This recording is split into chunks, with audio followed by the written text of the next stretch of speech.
భారత ఫార్మా రంగాన అతడో సంచలనం. బహుళజాతి సంస్థలకు సింహస్వప్నం. ఔషధ కంపెనీలకు గ్లామర్ తెచ్చిన ఘనుడు.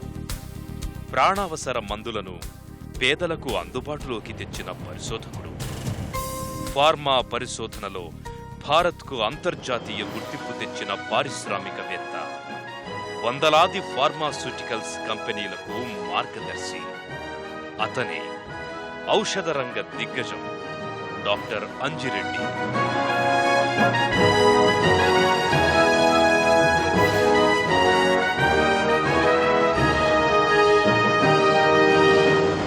కేవలం 25 లక్షల రూపాయలతో డాక్టర్ రెడ్డీస్ ల్యాబొరేటరీస్ ను స్థాపించిన శాస్త్రవేత్త 2 దశాబ్దాల్లోనే దాన్ని $1 బిలియన్ కంపెనీగా మార్చిన ఘనుడు.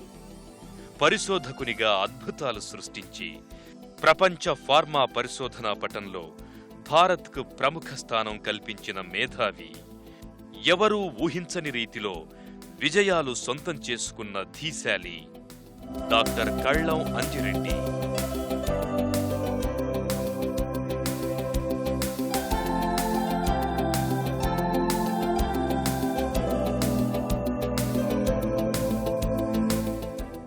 ఫార్మా రంగంలో అత్యున్నత స్థాయికి చేరుకున్న డాక్టర్ అంజిరెడ్డి 1941 సెప్టెంబర్ 17న గుంటూరు జిల్లా తాడేపల్లిలో వ్యవసాయదారుల కుటుంబంలో జన్మించారు. తల్లిదండ్రులు నాగబుల్లమ్మ వెంకట్రెడ్డి, భార్య సామ్రాజ్యం. వారి సంతానం అనురాధ, సతీష్ రెడ్డి. బెజవాడ కృష్ణమ్మకు ఆవలి ఒడ్డున గుంటూరు జిల్లాలో తాడేపల్లి. ఆ పల్లెలో రైతు బిడ్డ అంజిరెడ్డి సేద్యం వైపు సాగక అక్షర సేద్యం వైపు అడుగులు వేశాడు. గుంటూరు ఏసీ కళాశాలలో బిఎస్సీ చేశాడు. అనంతరం ముంబై యూనివర్సిటీలో ఫార్మాస్యూటికల్స్ అండ్ ఫైన్ కెమికల్స్ విభాగం నుంచి బిఎస్సీ టెక్ పూర్తి చేశాడు.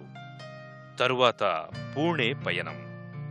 అక్కడి నేషనల్ కెమికల్ ల్యాబొరేటరీస్లో 1969లో కెమికల్ ఇంజనీరింగ్లో పిహెచ్డి. అటు పిమ్మట విదేశీ అవకాశాలు ముంగిట నిలిచాయి. అయినా మాతృదేశంపై మమకారమే గెలిచింది. హైదరాబాదులోని ప్రభుత్వ రంగ సంస్థ ఐడిపిఎల్లో ఫోర్మెన్గా ఉద్యోగం. ఉద్యోగంలో చేరిన నాటి నుంచే అతనిలో ఆలోచనలు. మన దేశంలో సాంకేతిక పరిజ్ఞానం, వనరులు పుష్కలంగా ఉన్నా ప్రధాన ఔషధాల కోసం విదేశాల ముందు మనం మోకరిల్లాల్సిన దుస్థితి ఎందుకు ఏర్పడిందని నిరంతరం మదనపడేవాడు. సరిగ్గా అప్పుడే ఐడిపిఎల్ ప్లాంట్లో చీఫ్ టెక్నాలజిస్ట్ గాయపడ్డాడు. దాంతో అదనపు బాధ్యతలు అంజిరెడ్డి భుజస్కంధాలపై పడ్డాయి. ప్రమాణాలు తగ్గకూడదు, ఉత్పత్తి మందకొడిగా సాగకూడదు, సకాలంలో మందులు తయారై బయటకు రావాలి. ఇది అంజిరెడ్డి ముందున్న లక్ష్యం. అది అతడి నిద్రను సైతం దూరం చేసింది. 36 గంటలు అహోరాత్రులు అవిశ్రాంతంగా పనిచేసి సవాలుకు జవాబు చెప్పాడు. ఆ విజయం అతడికి ఓ టానిక్లా పనిచేసింది. అతనిలో దీక్షా దక్షత, నైపుణ్యం, సామర్థ్యం వెలికి వచ్చాయి. ఐడిపిఎల్లో వర్క్ చేసిన 6 సంవత్సరాల్లో ఫార్మాస్యూటికల్ ఇండస్ట్రీలో కావాల్సినటువంటి అన్ని ఫీల్డ్స్లో నాకు ఎక్స్పీరియన్స్ వచ్చింది. అక్కడ ఈ ల్యాబొరేటరీలో చేసిన ప్రాసెస్ అన్నీ మేము అబ్జర్వ్ చేసి తీసుకొచ్చి ప్లాంట్ మీద ఇంప్లిమెంట్ చేయాలన్నమాట. ప్రొడక్షన్ వాళ్ళకి చూపెట్టి మేము ఇంకొక డ్రగ్కి వెళ్ళిపోయేవాళ్ళం అనమాట.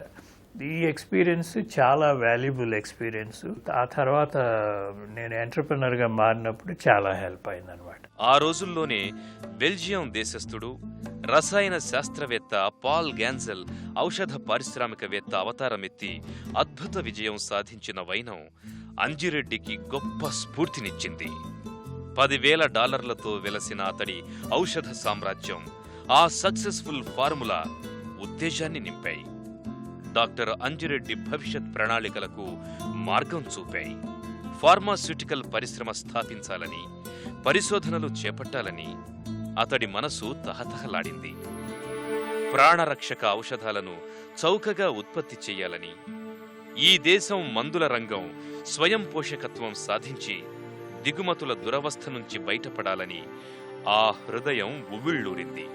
ఫలితమే 1975లో డాక్టర్ అంజిరెడ్డి కొందరు మిత్రులతో కలిసి ఐడిపిఎల్కు గుడ్ బై చెప్పాడు.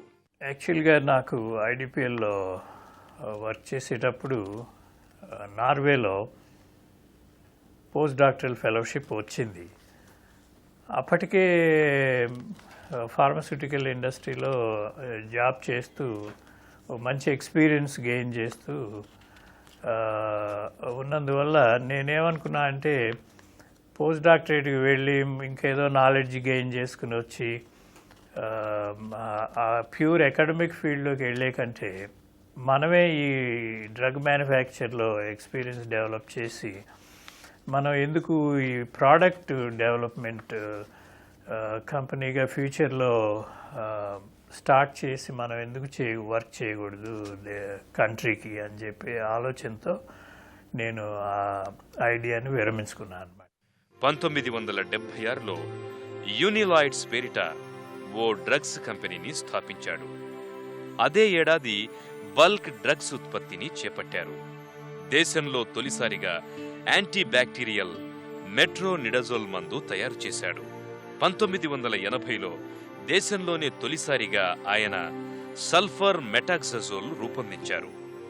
ఈ ఔషధం దేశంలో నేటికి మంచి యాంటీ బ్యాక్టీరియల్ మందుగా ప్రాచుర్యంలో ఉంది. 1980 అంజిరెడ్డి మిత్రులతో పొసగక యూనిలాయిడ్స్ నుంచి బయటకు వచ్చారు. స్టాండర్డ్ ఆర్గానిక్ ను నెలకొల్పారు. అప్పటికే బహుళజాతి సంస్థలైన ఫేజర్, ఈడిల్ కార్పొరేషన్ల గుత్తాధిపత్యం ఔషధ రంగంలో నడుస్తోంది.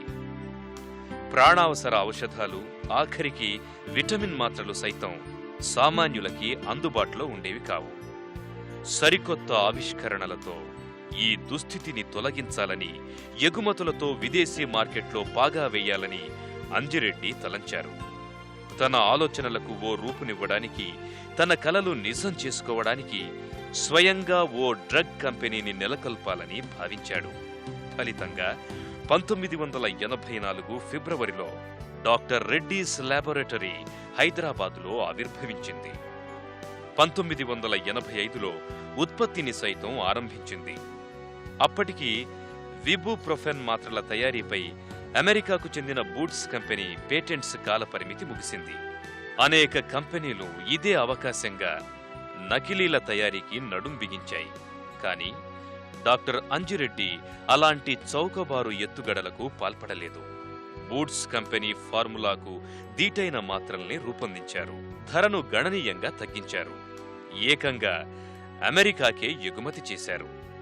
అక్కడి ఆ బహుళజాతి కంపెనీ దుష్ప్రచారం చేసినా దానికి ఎదురొడ్డి నిలబడ్డాడు. ఫలితంగా అమెరికాలో రెడ్డి ల్యాబ్స్కు విశ్వసనీయత పెరిగింది. ఆ తరువాత జపాన్లో సైతం ఆదరణ లభించింది. స్వల్పకాలంలోనే అంజిరెడ్డి ఫార్మా రంగ హీరో కావడానికి అనేక కారణాలున్నాయి. వాటిల్లో ప్రధానమైంది ప్రజలకు ఎంతో అవసరమైన అనేక మందుల్ని తక్కువ ధరలకు మార్కెట్లోకి తేవడమే. 1989లో యాంటీబయాటిక్ టాబ్లెట్ నార్ఫ్లోక్సాసిన్ ధరను ₹8 నుంచి ₹3.80 తగ్గించి అమ్మాడు. సిప్రోఫ్లోక్సాసిన్ను ₹20 నుంచి ₹12 చేశాడు. దీంతో బహుళజాతి కంపెనీలు కంగు తిన్నాయి. అంజిరెడ్డి ఫార్ములా సక్సెస్ అయ్యింది. యాంటీబయాటిక్స్ మందుల ధరలు సగానికి పైగా తగ్గాయి. దీంతో ఇతర చిన్న మధ్యతరహా కంపెనీలు కూడా నాణ్యమైన మందుల్ని తక్కువ ధరకే అందించడం ఆరంభించాయి. ఇలా యాంటీబయాటిక్స్లో విదేశీ కంపెనీల గుత్తాధిపత్యానికి కొంతమేరకు తెరపడింది. ఇండియన్ పేటెంట్ యాక్ట్ 1970లో గవర్నమెంట్ ఏమన్నారంటే, మీ ప్రోడక్ట్ పేటెంట్లను మేము రికగ్నైజ్ చేయము, కానీ ప్రాసెస్ పేటెంట్లను రికగ్నైజ్ చేస్తాము. అంటే మన ఇండియన్ కంపెనీస్ గనక అదే ప్రోడక్ట్ని వేరే ప్రాసెస్తో గనక మ్యానుఫ్యాక్చర్ చేయగలిగితే ఆ ప్రోడక్ట్ పేటెంట్ని ఖాతరు చేయాల్సిన పని లేదు. ఇది ఒక ఆపర్చునిటీ వచ్చింది ఇండియన్ మ్యానుఫ్యాక్చరర్స్కి. సో నేనేమన్నా అంటే అప్పుడు ఓకే, మన క్యాపబిలిటీస్ ఉన్నాయి, ఇప్పుడు వాళ్ళలాగా 100 రూపాయల బదులు 90 రూపాయలకి ట్యాబ్లెట్ అమ్ముకుని డబ్బు బాగా చేసుకోవచ్చు. కానీ ఈ పర్పస్ ఏమిటంటే ఈవెన్ సామాన్య మానవుడు కూడా ఆ 100 రూపాయలు ఉన్న మెడిసిన్ కనుక మనం 2 రూపాయలకి ఇవ్వగలిగితే సామాన్య మానవుడు కూడా అది వేసుకోగలుగుతాడు. కాబట్టి మనం చేయాల్సిన పని అది అని మనం చెప్పటమే కాకుండా మేము చేసి చూపెట్టామన్నమాట. రెడ్డీస్ ల్యాబ్ మార్కెట్లోకి తెచ్చిన మరో కీలక మందు ఓమిప్రోజోల్. అప్పటి వరకు అసిడిటీ, గ్యాస్ ట్రబుల్తో బాధపడే వారికి ర్యాంటిడిన్ ఒక్కటే మందు. గ్లాక్సో వంటి కంపెనీలు అందిస్తున్న ఈ ఫార్ములేషన్ ధరలు ఎక్కువగా ఉండేవి. అంజిరెడ్డి పరిశోధనల కారణంగా మార్కెట్లోకొచ్చిన ఓమేజ్ అతి తక్కువ కాలంలో ఘన విజయం సాధించింది. అసిడిటీతో బాధపడే వారికి దివ్య ఔషధంగా మారింది.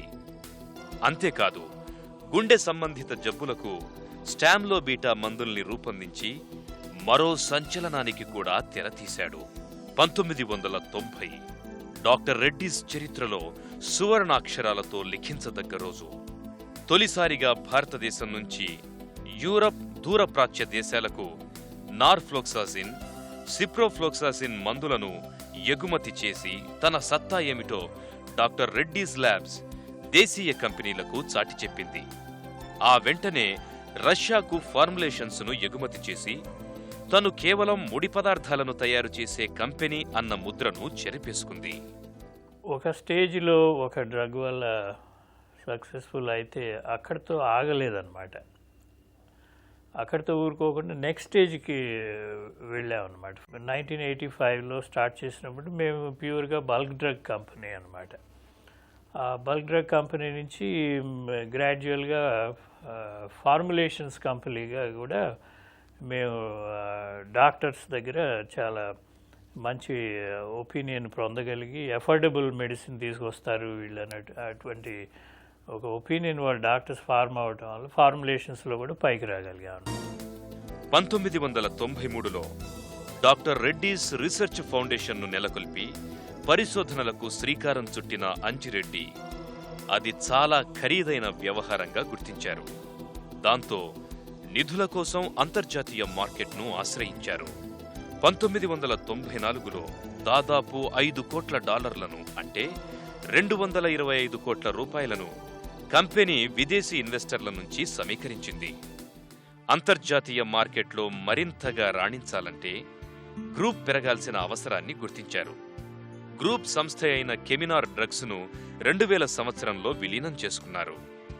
పరిశోధనలు పెరిగే కొద్దీ నిధుల అవసరం మరింత హెచ్చింది. అమెరికా స్టాక్ ఎక్స్చేంజ్లో లిస్టింగ్కెళ్లాలని అంజిరెడ్డి ప్రతిపాదించారు. అందరూ ఆశ్చర్యపోయారు.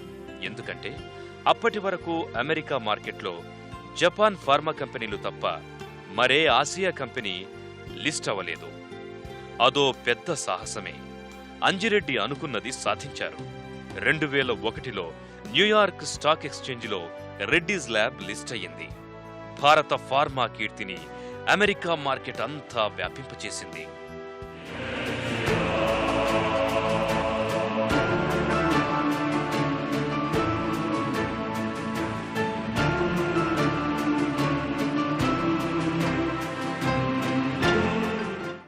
ఒకవైపు పరిశోధనలను కొనసాగిస్తూ మరోవైపు కంపెనీని ఆర్థికంగా బలోపేతం చేయడంలో కూడా అంజిరెడ్డి విజయం సాధించారు. మన దేశంలోనే పలు కంపెనీలను టేకోవర్ చేశారు. విదేశాల్లో కంపెనీ కార్యాలయాలను, పరిశోధనా కేంద్రాలను తెరిచారు.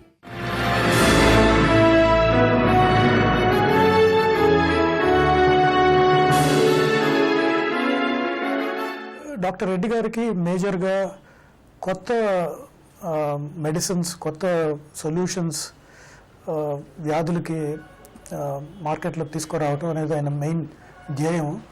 దాని కొరకు ఆయన డిస్కవరీ రీసెర్చ్ మీద చాలా టైం స్పెండ్ చేస్తారు. ప్రస్తుతం అమెరికా, రష్యా, యూరప్, చైనాలతో సహా 100కు పైగా దేశాలకు తన ఉత్పత్తుల్ని ఎగుమతి చేస్తున్నారు. కంపెనీలో దాదాపు 7,500 మంది పూర్తిస్థాయి ఉద్యోగులు చేస్తుండగా వీరిలో 950 మంది పరిశోధకులే. 30 ఏళ్ల క్రితం నెలకు 1,500 రూపాయల జీతాన్ని పొందిన వ్యక్తి ఇవాళ బిలియన్ డాలర్ కంపెనీ అంటే 4,500 కోట్ల రూపాయల కంపెనీ సృష్టికర్తగా మారారు. స్టాక్ మార్కెట్లో కంపెనీ షేర్ల విలువ సుమారు 10,000 కోట్ల రూపాయలకు పైమాటే. పేటెంట్స్ యుగం వచ్చేసిందన్న వాస్తవాన్ని గ్రహించి ఆయన పరిశోధనల వైపు దృష్టి సారించారు. ఆ ఫలితమే మధుమేహం రంగంలో డాక్టర్ రెడ్డీస్ ల్యాబ్ లోతైన శోధన. సాధారణంగా చక్కెర వ్యాధి వచ్చిన వారి కాళ్లకు దెబ్బ తగిలి పెద్దదైతే ఆ భాగాన్ని తీసేయాల్సి వచ్చేది. విదేశీ మందులున్నా చాలా ఖరీదైనవి. ఇటువంటి గాయాలకు మందుల్ని తయారు చేసి తక్కువ ధరకి అందించారు. క్యాన్సర్ రోగులకు ఇచ్చే కీమోథెరపీ వల్ల అనేక సైడ్ ఎఫెక్ట్స్ వస్తాయి. వాటి నుంచి రక్షణగా ప్రస్తుతం విదేశీ మందుల్ని ఉపయోగిస్తున్నాం. డాక్టర్ రెడ్డీస్ ల్యాబ్ తొలిసారిగా దీనికి దేశీయ మందును మార్కెట్లోకి తెచ్చింది. దీని ధర విదేశీ మందులో సగానికన్నా తక్కువ. క్యాన్సర్, చక్కెర వ్యాధి, గుండె సంబంధ వ్యాధులు, అసిడిటీ, బ్యాక్టీరియా ఇన్ఫెక్షన్ వంటి కొన్ని ప్రధాన రంగాల్లో కంపెనీ లోతుగా పరిశోధనలను కొనసాగిస్తోంది. ఒబేసిటీ ఫీల్డ్లో చాలా వర్క్ జరుగుతోంది. మేము కూడా ఒక 3 టార్గెట్స్లో ఫోర్ఫ్రంట్లో ఉన్నాం. So obesity is one issue which has completely dodge the pharmaceutical industry. ఇంతకుముందు కొన్ని యాపిటైట్ సప్రెసింగ్ డ్రగ్స్ అని తీసుకొచ్చారు. అది మీకు తినాలని అనిపించదు అన్నమాట. కానీ దానివల్ల వేరే ప్రాబ్లమ్స్ వచ్చాయి, సెంట్రల్ నర్వస్ సిస్టమ్ డిజార్డర్స్. అందుకని ఇప్పుడు ఆ సిఎన్ఎస్ ఎఫెక్ట్స్ లేకుండా పెరిఫీరియల్ ఎఫెక్ట్స్తో యాంటీ ఒబేసిటీ డ్రగ్ తీసుకురావడం అనేది ఒక ఛాలెంజ్ అన్నమాట. అది కనుక సక్సీడ్ అయితే ఆ తర్వాత వచ్చే ప్రాబ్లమ్స్ని చాలా వరకు అరికట్టగలుగుతాం. 2006-7 డాక్టర్ రెడ్డి జీవితంలో మరిచిపోలేని ఏడాది. ఏ కంపెనీ అధినేతకైనా తన కంపెనీ బిలియన్ డాలర్ల కంపెనీ కావాలనేది ఓ సుదూర స్వప్నం.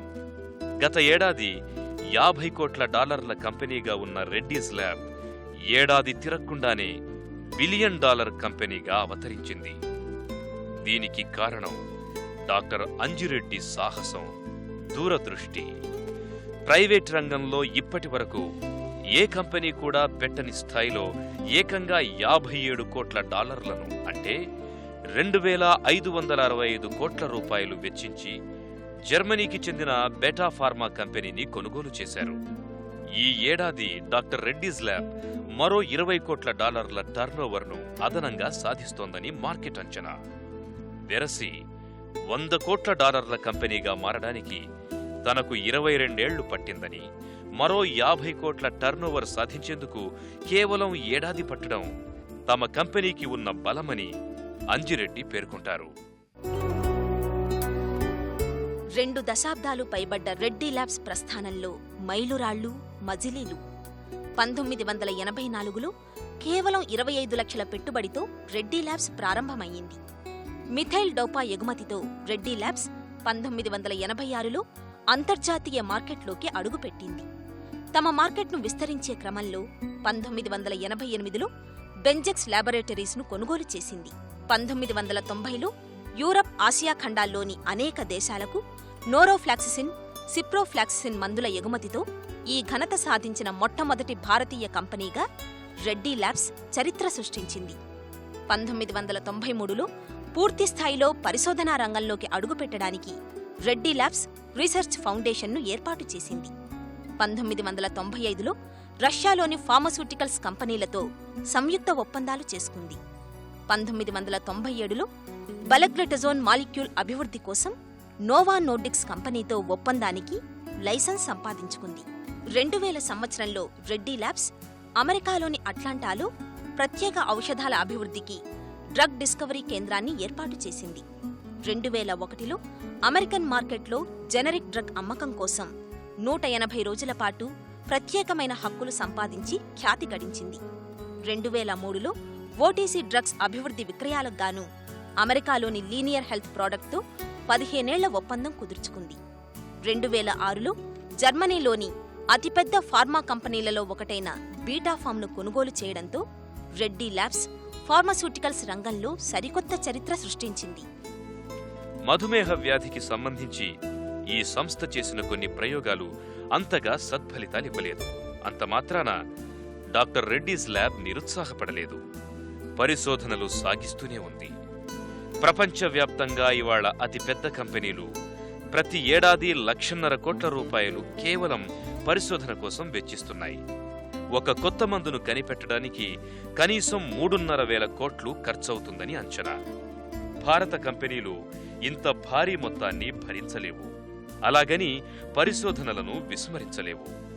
దాంతో పరిశోధనలో కొత్త మార్గాల అన్వేషణే ఈ సమస్యకు పరిష్కారమని డాక్టర్ రెడ్డి ల్యాబ్స్ భావించింది. ఫలితంగా పరిశోధనల కోసం ఇప్పటికే 250 కోట్లు ఖర్చు పెట్టింది. ఇదంతా కేవలం ప్రయోగ దశకు ముందు పెట్టిన మొత్తమే. డాక్టర్ రెడ్డీస్ ల్యాబ్ మార్కెట్లోకి అడుగు పెట్టడంతో కేవలం ముడి పదార్థాలు తయారు చేసే కంపెనీలు అన్న ముద్ర నుంచి భారత ఫార్మా కంపెనీలు బయటపడి వివిధ రకాల మందులతో మెల్లగా బహుళజాతి కంపెనీలకు పోటీ ఇవ్వడం ప్రారంభించాయి. అనేక మంది శాస్త్రవేత్తలు డాక్టర్ రెడ్డి స్ఫూర్తితో సొంతంగా కంపెనీలు పెట్టుకున్నారు.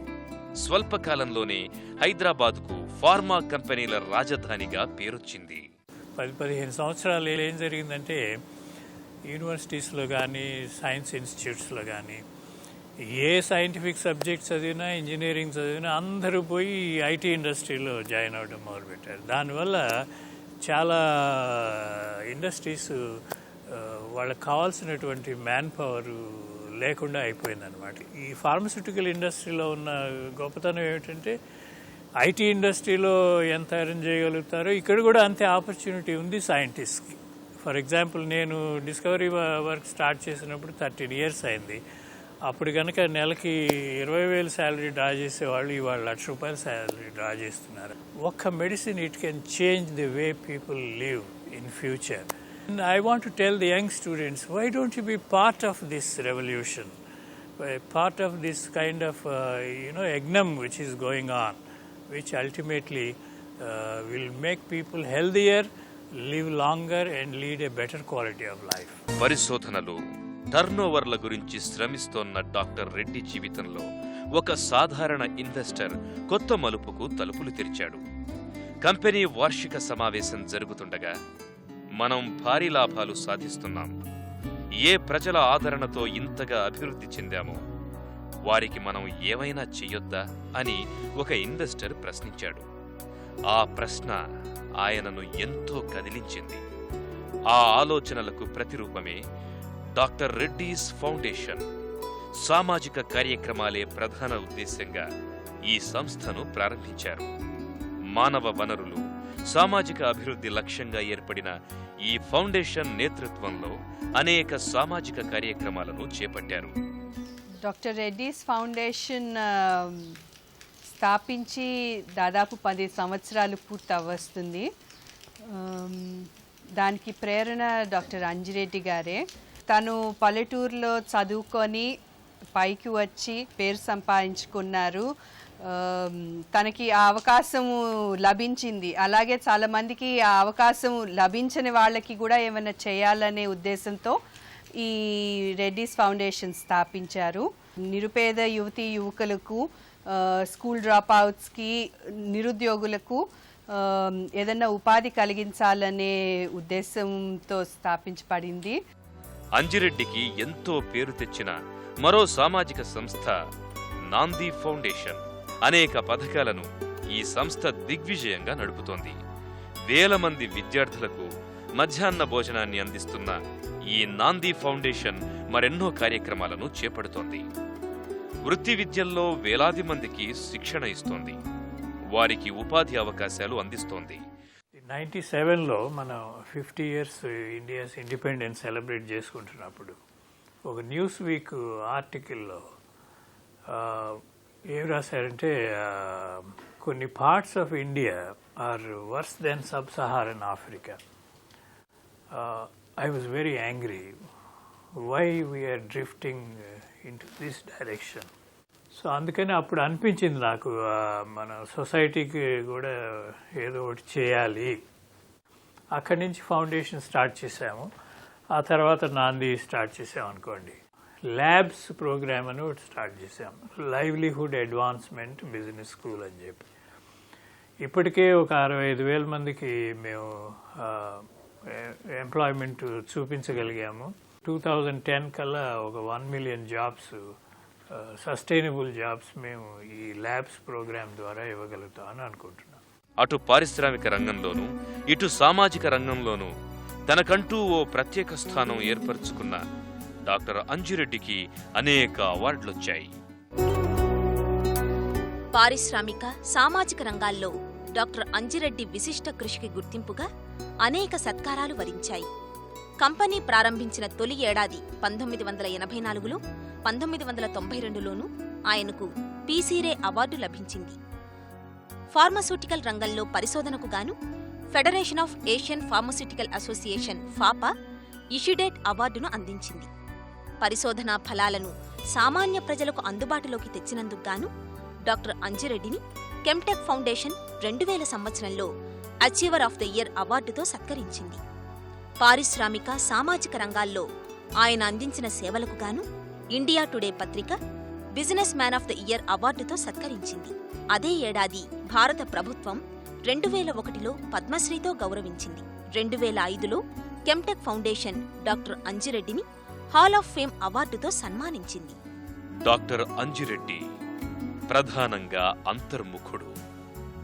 నిశ్శబ్దంగా పనిచేసుకుపోవడమే ఆయన జీవన సూత్రం. హడావిడి అస్సలుండదు. సదా సకారాత్మక దృక్పథం. విజయాలు వరించినప్పుడు పొంగిపోనూ లేదు, అపజయాలకు కుంగిపోనూ లేదు. పనిచేసే వారికి చాలా స్వేచ్ఛనిస్తుంటారు నాన్నగారు. పనిచేసే వారి సామర్థ్యంలో ఆయనకి చాలా గట్టి నమ్మకం.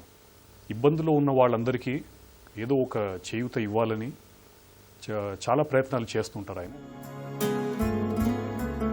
ప్రాణరక్షక ఔషధాలు సామాన్యుల కొనుగోలు శక్తిని పరిహసిస్తున్నప్పుడు, బడా కంపెనీలు దేశ ఆరోగ్య భాగ్యాన్ని శాసిస్తున్నప్పుడు అంజిరెడ్డి రంగంలోకొచ్చారు. ఔషధ సామ్రాజ్యం సృష్టించి సామాన్యులకు బాసటగా నిలిచాడు.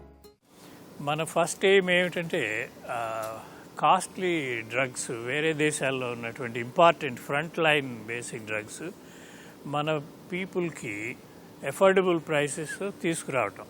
అది ఆల్మోస్ట్ ఒక 20 సంవత్సరాల నుంచి మేము చేసిన పని అదే అన్నమాట. అతి తక్కువ ధరలకే అమూల్యమైన మందులను వారి ముంగిటకు తెచ్చాడు.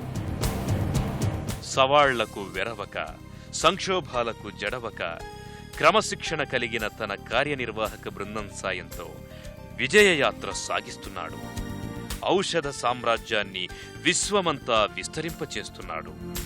అన్ని తరాలకు మార్గదర్శిగా, స్ఫూర్తి మంత్రంలా భాసిస్తున్నారు.